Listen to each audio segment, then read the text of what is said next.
Hi guys, Twitter passionate geeks reports ప్రకారం Poco X7 Pro leaked specs ఏంటో ఈ వీడియోలో చూసేద్దాం. Display 6.67 inch crystal 1.5K resolution MOLED 120 Hz refresh rate. Corning Gorilla glass 7i protection లభిస్తుంది ఈ డిస్ప్లేకి.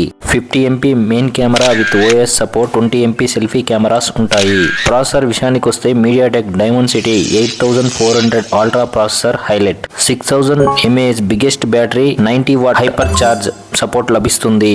Latest Android OS 15 based hyper OS 2.0 తో వస్తుంది. Main గా గేమర్స్ కోసం లిక్విడ్ కూలింగ్ 4.0 తీసుకొచ్చారు ఈ మొబైల్లో. ఈ Poco X7 Pro mobile IP68 dust and water resistance protection తో వస్తుంది. మరో విషయం ఏంటంటే ఈ Poco X7 Pro mobile Redmi turbo 4 mobile కి రీబ్రాండెడ్ వర్షన్ అట. Poco X7 Pro mobile launch మరియు ప్రైస్ విషయం ఎక్కడ మెన్షన్ చేయలేదు.